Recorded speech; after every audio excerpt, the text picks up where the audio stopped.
سرشین سری بشی وداوله سرشین باوله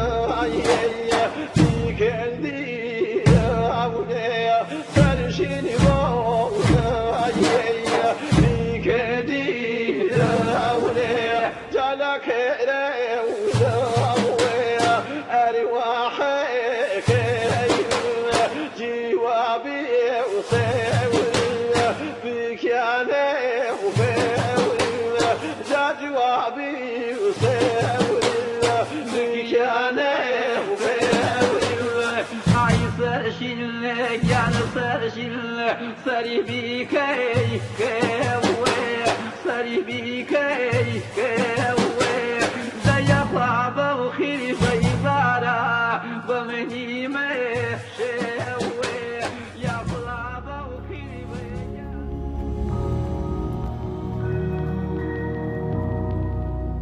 هەورامان مەڵبەندێکی گەورەی پیشەدەستیەکانە چەندین پیشەی جۆرا و جۆر لەم ناوچەیەدا پەرەیان پێدراوە بەپێی سەلیقە و توانای خەڵکی ناوچەکە بەسەر ژنان و پیاواندا دابەشکراون ئەو کارانەی زۆرتر وردەکاری و دەستڕەنجینی تێدا بەرجەستە دەبێت لەلایەن ژنانەوە قۆڕق کراوە بەشێک لەو کارە دەستیانەی بازاڕیان گەرمە و ژنانی سەرقاڵ کردووە بریتین لە دروستکردنی کڵاو هەوری ڕانک و چۆغە کەلوپەلی خۆڕازاندنەوە دروستکردنی فەرش زەرورەتی دروستکردنی پۆشاک هەورامیەکانی فێری ڕستن و چنینی دەستی کردووە ئەمەش بەپێی گەشەکردنی ژیانی کۆمەڵایەتی گەشەی کردووە و جوانترین شێوەی خۆی وەرگرتووە لەم نێوەندەدا ڕانک و چۆغەی هەورامیەکان ڕۆژ لە دوای ڕۆژ بایەخی بەرەو هەڵکشانە و بەهاکەی خۆی پاراستووە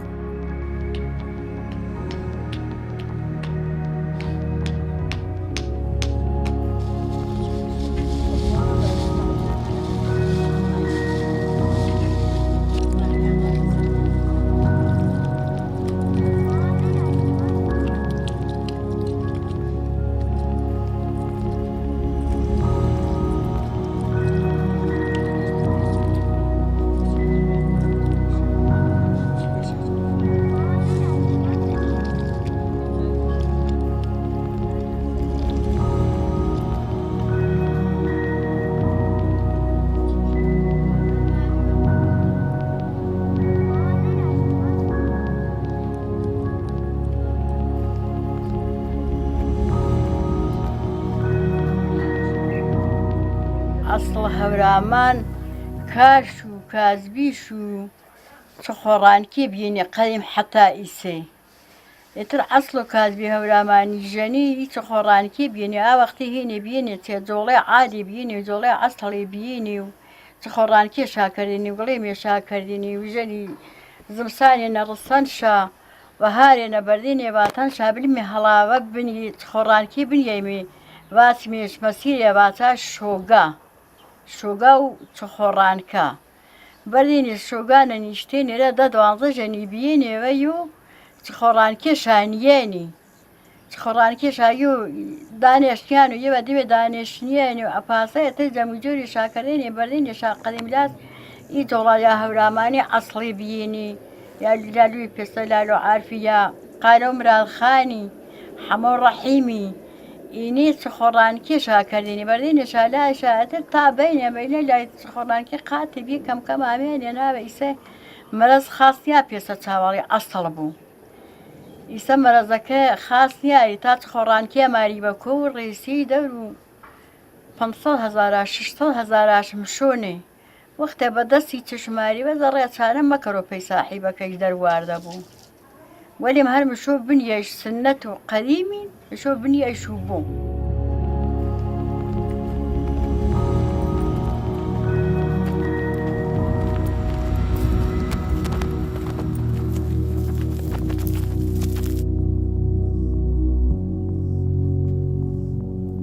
دروستکردنی ئەم پۆشاکە بە چەند قۆناغێکدا تێپەڕ دەبێت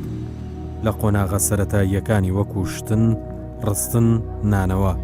ژنان ڕۆڵی سەرەکی دەبینن ئەم پۆشاکە دوو جۆری سەرەکی هەیە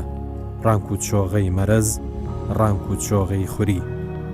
هەریەکە لەم جۆرانەش چەند ڕەنگێکی لەخۆ گرتووە وەک سوور خوڕمایی سپی ڕەش شینکی کەرستەکانی برنجە و بەردەبە نرخەکانی وەک عەقیق، لاڤاز، کریستاڵ و کەرستەکانی تری جوانکاری وەسیلەن بۆ پەیداکردنی چەندین بیرۆکەی هونەری. ڕیشەی ئەم بیرۆکانەش بەناو فەرهەنگی نێتەوەیەکدا ڕۆچوون. ژنان لەم بوارەدا لە ڕێی کارە دەستیەکانیانەوە قسەی یەکەمیان کردووە و بەکارە جوان و هونەریەکانیان ئەو مەیدانەیان تەنیوە. مەرەزەکەیش شۆرمی و ملای مێشیەرە و کەرمێژی گوێ زمسانێنە نیشمێرە بە ئیستراحەت ڕێسمێش و ورش کەرمێش گوڵێ و جەعانێنە وەشی بوو، واران نەبوو، سەردان نەبوو، ئاوەختی فرە گەرم نەبوو، منیای مێشە و ژماروێ جۆتە ژمارش کەرمێنەوە کیانمێش یا بانێ دەور و بانەی پانەی کەراش و کۆتش ملا و کیاناشۆ پەیما هەر چ خۆڕانکیە دەور و 150 ئاشم شوونە جا بەراو مارا و کۆتش ملانی و ماراشۆ پەیما.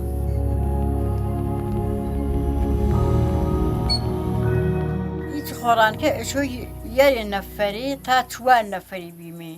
یارێ نەفەری بنیە نەفەرێ بژمارۆش زار و چەند جوتێن ئاوەختی وەختە ئی یارە گرۆڵگەن یە ئەرگە 50 جوتی بینە تەکمێڵ ئاردەن شو ئەرگە کەمتەرش بۆ بنیەی مێشلارە و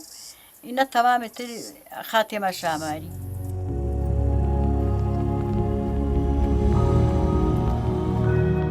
ژەنی زیاتر مەتەوە وەلیم تری زۆڵاکەش پیان شو پیاکەرش و ژەنی ڕێس و ژەنی چتر بە خاتر ئینە ئەنە قابلیەتدارانە ڕێزش ئەنە باریک بوو مەجلیس نێگونیوە بلی زەماون نێبلی شاریە ئاچ خۆڕانکی کەینێ مەجلیسێ ماقوڵانە یۆی پێسە مەولوی شاریەوە وەش زەماونێ چ خۆڕانکەکەی کەینە قابلیەتدارە سنەتین عالا سی بە خاتر و ئینێوێ زاوڵەکێم هەنی وێچم کەمێ پاسە احتیاجی چماری وەلیم بە خاتر و دڵ و زاوڵەکەم واتەنم بادڵ شاوەش بوونێ سنەتین واتانین و ئەلێ ماتاقی شەمەم نەڤستێنێ یەرێ کوڕێنیگری و دانێن پێی ڕستێنی ئەرێ دەرامەدشەن ئیسە ئی منی سخۆڕانکە ئەرگەورەش و هەر نەکەرا دانێ 700 کەرانی دەرامەدە بنم دانێ بەسێ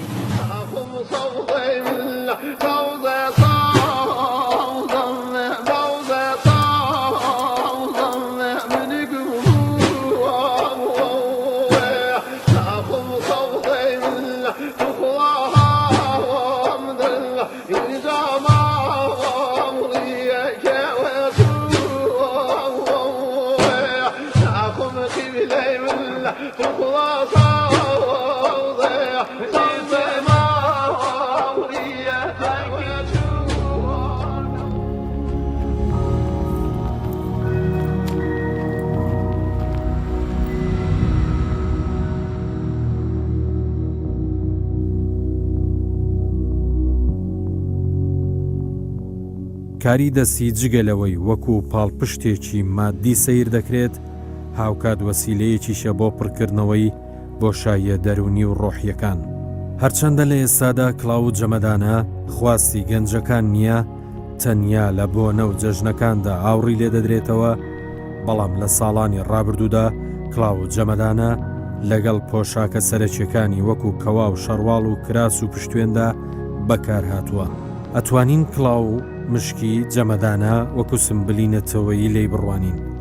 کارامەی و دەستڕەنجینی ژنان لەم بوارەشدا جێیستایش و تێڕامانە. لای پیشەگەران زیاتر وەکو کارێکی هونەری و چێژێکی ئێستاتیکی پێوەی سەرقاڵن.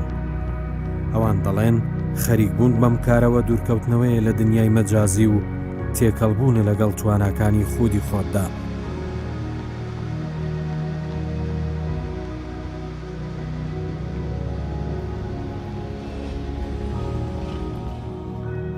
هەر ئەوەڵوە چنی ئەواڵەیەم بێ کە مەسان فرنزی کە بێ پەنەم چنی باچ و شاجە پسە ئەلایم بێ مەسەڵەن نایە لێ لەو ڕەفێقاش فێرە بێ و کوڵاوی چنێ و هاوەختە دەست هەرینێ بێنێ دەستشاوە ئەتر وەڵام من تەماشە دەست و ئایشام کەر فێرە بیا ئەلاقم بێ پەنەژ وەختێک متەسفانە بی وەخت و مەدرسێم کوڵاوەکە زانێنێ چن و ئەتر قەدیمیە ئەلا تاتە براوات مەدرسە پێچیش و بنی شەرە و کوڵاوێ چنەوە خلاصە ئیدامەم دا ئیسەی فرێجە مەسەڵەن دروستە پێڕۆحیە فرە خاسە ئینسان چوێ دەست شوێنە بۆ هەم پێڕۆحیە خاسە هەم دەرامەتیەکیش هەن وەلی ناچیز نەئانە کە مەسەڵاتی فرن دەر و زندگی بوەرە و یا چێویە وەلی خۆب ئانە کە مەسەڵان پێژەنێ هنایانەنە بۆ بەعسوانەیە فرە فکر و خیاڵ نەکەرەوە بە نەزەر و من خاسە ژەنی هەمیشە چێویە سەرگەرمیە چێویە دەست شوە بۆ جیاچانێکە کار و یانە و زندگی و مەسئولیەتهای فرێ نای سەر و شاناشە وەلی وەختی چکەرۆ بە نەزەرم دەست شوە بە قەش چێشە وەشا دەست شوە بە وەڵا بە نەزەر و من هیچ جۆرە چێوە هەرمشۆ ئیدامەشا بۆ ئانە کە ئینسان فرەتە ڕووە منیۆ مۆبایلیە ڕۆ منیۆ دنیای مجازیە بە نەزەر و من چوێ ئەپاسە سەرگەرمی دەست شوە بۆ خاسە ئیدامەش بۆ من ئەلان هەستکەروم کناچەکەم ئیدامەش بۆ بزانۆش فێرەش بۆ نەکەرەوەچش مهم نیە ئەوەلێ وەختێک گرتش دەست شوێ خۆت بە خۆت ئەلاخەش پە نەپەیاکەرۆ ئەڵێ مەسەڵ منی شۆرە دیار و مۆبایلیە دیار و پەیامێ دیار و ئینیشا ئەو نیشاوە متاو هوش سەرگەرم کەرۆ هەمە ما دەرامەدیان پێیوێش هەم سەرگەرمیش هەن دەست شوێ هەم فکر و خیاڵ کەمتەرە بە نەزەر و من فرە خاسا یۆم شو ئیدامەش بۆ ناز و گوم بۆ ئیدامەش بۆ چونکە چیوێ نییە چیوێ واقعان بەدەست وەشکری و ئەرزشش فرە چانێنە کە مەساڵ پسانیش وێ ئاچیوێ کە وەشکەری بە نەزەرم فرە لە زەتڵ پەنەمڵۆ ئیسە فرەتر جوانی کەمتر ئستفادش کرا مەگەر ئانی کە هنا عێراقیە ئیدامە شادان وەشبەختانە واچمیش عێراقی فرە ئستفادش کرا وەلێجە تەرەف و وێ ماوە منتەقە وێمانە ئانی کە کەمی سن و ساڵ شای ناسەروە بەزم و تاتامە بەزم و مامۆیامە کەمی سن شای ناسەرە ئای ئستفادە شاکردن وەلی عێراقەنە ئانا وینمێ کە مەسەڵەن جوانەکەی هەنێ بازم هەر ئستفادەش کرا هەر پارێزنانشا هەر علاقەشا هەن پەنەشا ئیسە فرەتەر سادر پێ عێراقی کریوە تا ئێرانەنە وێمە ئستفادش جەنەکەرم منتەقە وێمە وەڵام مەکریۆواچی بەخشی اقتصادی چونکە دەرامەدێت چەندانش نییە وەلێ خۆ علاقەم هەن پەنەش دمانێ چێوێن واتیم پەناتم مەسەڵەن سەرگەرمین یۆژ ئانە کە مەسەڵەن ئینسان مەلۆ شۆن و بەعزە فکرارە بەعز و خیاڵایە من وم پاسنێنا من هەر وەختێ ئاکوڵاوێ دەسموە بۆ شاید سعاتها توول ملۆ سعاتەکەم گوزەری و ئەسڵ مەزان و چنین تەیکریانە وەلێ دەسمە نەبۆ فرەتەر مثلا نانی دل فکرینە دل خیاڵینە هەسکەر و دەستمە بۆ علاقەم هەن پەنەش اقتصادی چەنە دەردەم وەرە مەواچوو وەلێ تر خۆ علاقەم فرەن پەنەش من دانیە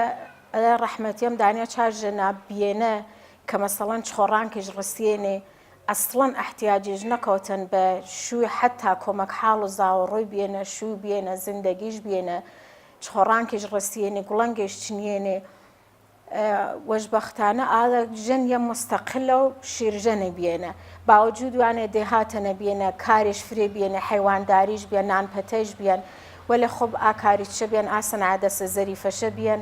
ئەریوەڵام بە نەزەر و من ژەنیم تاوە کوڵاوم چنیێنە قاڵیم کردێنە کلاشم چنیان کەمەربەنێم چنیێنێ ئاوەختە گوڵەنگێم چنیێنێ وەلێ مەسەڵەن هەریۆش مشتری سابت و وێژن ئیسە مەسەڵەن کەمەربەنەکەی ئانێ کە مورۆ زەنگیالەشان فرەتەر ئادێ مساناش کوڵاوەکێنێ کە مەسەڵەن ئاگەنە کە کلاشی برەشا هەرچەنی کلاشەکە ئادێ بەراشاوە و یاگێ بەخصوص شان مشتریە بەخصوص شاهن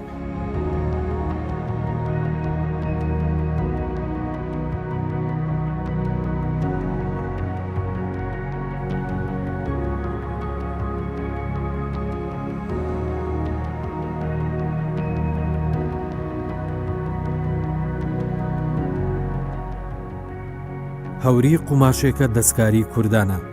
لە ناو ئەدەبیات و هونەری گۆرانیدا چەندین جار ناوی هێنراوە بۆ ئێستاژ یەکێکە لە کارە دەستیە باوەکانی ئەم سەردەما ژمارەیەکی زۆر لە ژنان بەم کارەوە خەریکن و بژێوی ژیانیان پەیدا دەکەن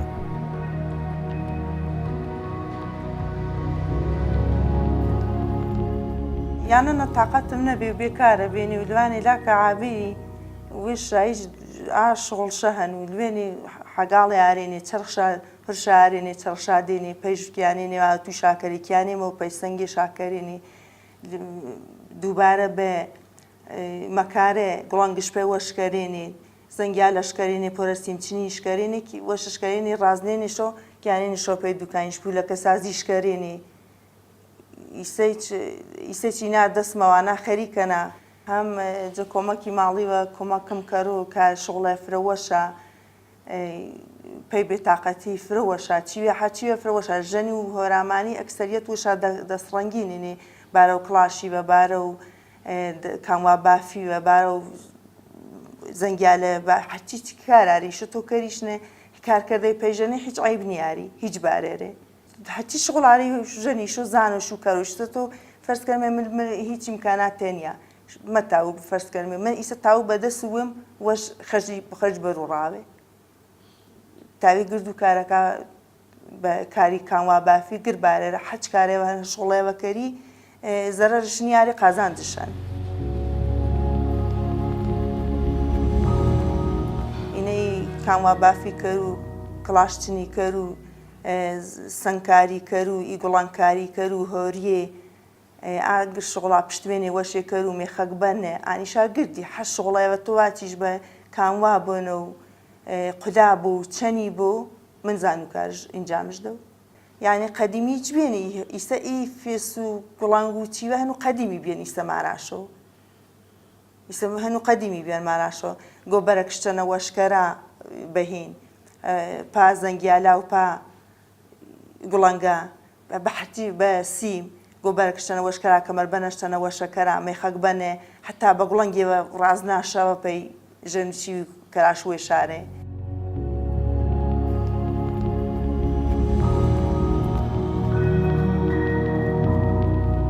سێ ساڵە کارم شڕاو کردووە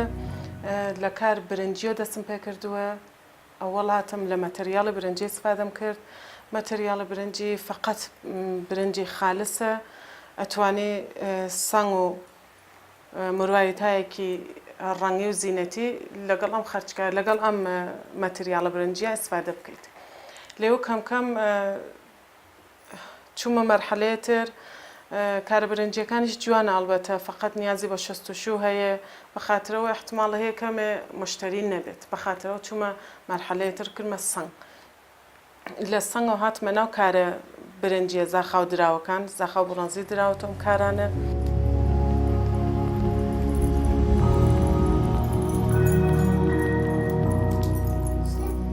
من هەمیشە حەز بە کاری هۆنەری و کاری دەستی یەکەم هەمیشە زەوقم هەیە بۆ کارانە ئیتر وڵا هەمیشە علاقەم بە زیوەراڵات بووە حەزمە کرد بگەێنم بە جێگەیەک ئەم علاقە و عشقمە بەم کارانە حەزمە کرد بگەێنم بە جێگەیەک لە مەتریال بۆڕەنزی و برنجی و شڕام کردووە تاکەیەوە بەگرە حەزەکەم بەر لە هەموو شتێ بۆ دڵی خۆم کارکەم بۆ ڕزایەتی دڵی خۆم وەختێکە ژنێ لە ماڵۆ ئەتوانێت بۆ ئارامشی دڵی خۆی کار بکات کارێکی هۆنەری بکات لەزەتی لە زیندگی و لە مناڵەکەی و لە ژیانەکەی و لە هەرچێک هەیە لە کولی ژیانیا چەند بەرابرە بێتەوە وەختێک کارێکی هۆنەری شڕۆعەکە وەختێک کارێکی زینەتی بەکاری بە دڵ و زۆقی خۆی خەڵق ئەکات زۆر جوانە بەلایەوە زۆق و عشقیشی بۆ ژیانی زۆرترە بێت زۆرتر کاری برنجیە بە سەنگهایەکی متەنەوع و بە سەنگی سەدەف و عەقیق فیروزە دڵڕووبا خانەوادەی سەنگەکان زۆرە سەنگهایەک ئیسفادە یەکەم کە بە سنەت و ئێساڵەتی خۆمان بخوا بە لیباسەکانمان بخوا لە قەدیمەوە ئیسفادە کرابێت لە ناومانە ئەم سەنگانە بەکار چوو بێت ئیسە من زۆرتر من خۆم عەلاقەم بە سەنگی عەقیق و فیروزە هەیە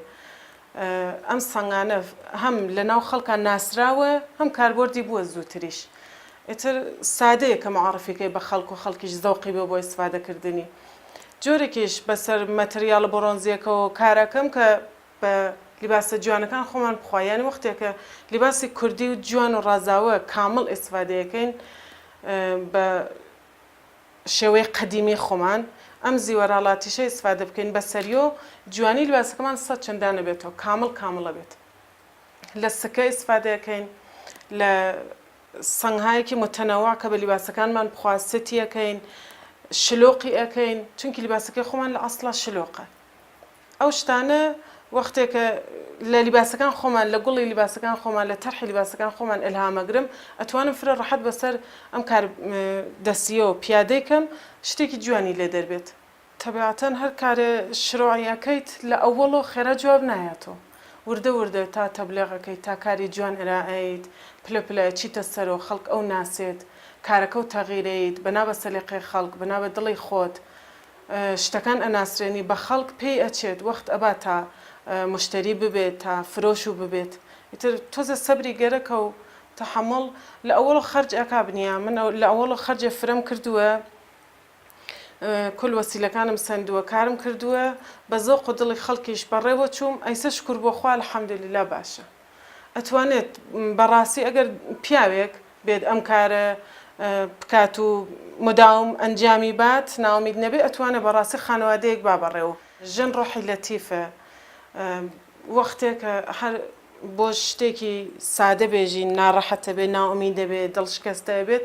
بە نظر من ڕەحەت دەتوانێت پەنابا بۆ کارە دەستیانەکە بێ بە مایە ئارامش بووی بێ بە مایە زەوق بووی من بێ تعارفێژم وەختێ ناڕەحەت بم لە شتێک بێم کارێک ئەنجام بم گەردەنبەندێ مەسەڵەن دروستکەم وەختێکە تەواو بوو ئەو نە لەزەتی لێ بم کە هیچ شتێ ناتوانێت ناڕەحەتم کات هیچ شتێ ناتوانێت دڵشکەستم کات ئێستا چ بگا بە ئەوە کە کەسێک کارە ئەنجام بە بەرزەر فەرق ناکە کارەکە چی بێت لەکوێ بێت چۆن بێت چەنێ هەزینەی بۆ بکەیت بنیام حتا توانێت بە متالعکردنێ بە نەقاشی کێشاندنێ بە کارێکی دەستی سادە بە ڕووسەری دروستکردنێ حتا بیەوەی بۆ دڵی خۆی شتێکی چکۆلە بڕازێنێتەوە ڕەحەت دەتوانێت ئارامشی پێپەیەکە ئیتر ئیشەڵا ئەگەر بێژین ئەم کاریشە بچێتە ناو بازار بفرۆشێت معلومەیتر ئەگەر وەزای اقتصادی باش بێت خەڵک بتوانێت خەریدکە فرە توانێت تەئسیری بێت بەسەر ژیانی ئەو ژنۆ هەم تەسیر ڕۆحی هەم تەسیر مادیش هەمە توانێت دەستی لە گیرفان خۆیان بێت حتا بە ئفتخارەوە بێژێ کە من ئەتوانم ژیانم بم بەڕێوە ئەتوانم پاڵپشتێ خاز بم بۆ شوەکەم بۆ ژیانم بۆ مناڵەکەم ئەتوانم ئەگەر لە شرایط بحرانیە بێت شوەکەم نەتوانێت خوا نەکردە نەتوانێت ناناوەری ماڵەکە بێ ئەو ژنە ئەتوانێت قرار نییە هەمیشە پیا و پشت و بەنابێ بۆ ژنیش ئەبێ وابێت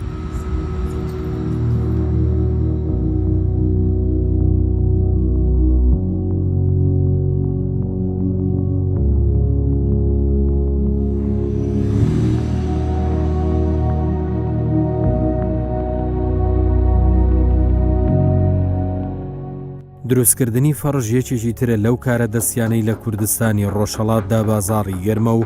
ژنان پێیەوە خەریکن تایبەتمەندی ئەم پیشەیە ئەوەیە بۆ ماوەی چەند مانجێک کار دەکرێت ئینجا دەتوانرێت فەرشێک بە تەواوی بخرێتە بازارەوە دیارە ئەمە ژارامگرتن و وردەکاری زۆری دەوێت هەر لە بەرەمەشە ژنان بەو کارە هەڵدەستن و ئەنجامی دەدەن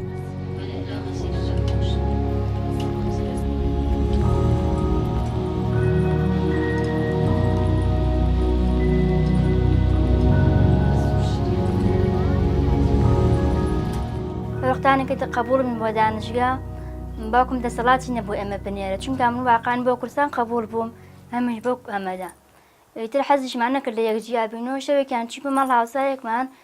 زانیمان کە خەریکی تابلۆ فەرشە بۆ خۆی ئەنجامەدا چون بۆ ماڵیان ماشای کارەکەمان کرد فێر بوون ئیتر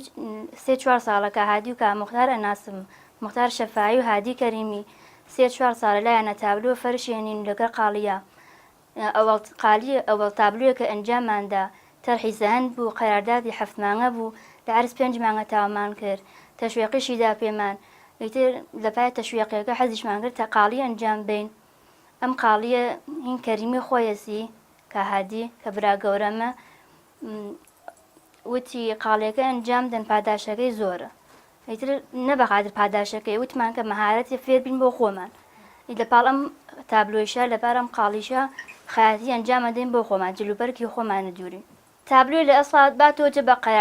قەراردادەکەشیش تەواو نەبوو تۆ زێ ماڵەت و پێی ئەدەن کە تەواویکەی وەلی ئەگە فرەتولی کێشە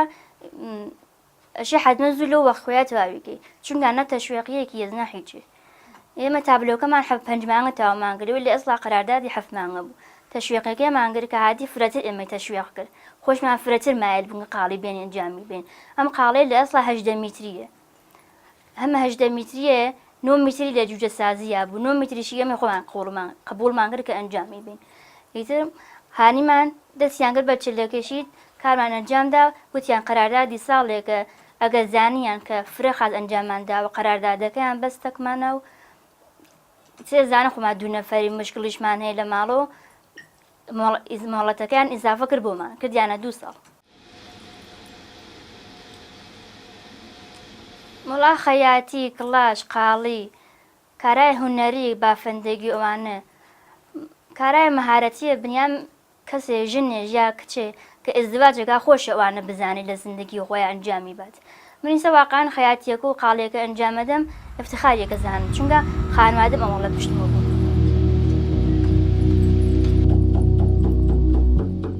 ژنان جگەلەوەی لە ڕێگەی پیشەدەستیەکانیانەوە بەشێک لە ئەرچی سەرشانی پیاوەکانیان کەم دەکەنەوە لەگەڵەوەشدا هۆگربوونیان بەم پیشانەوە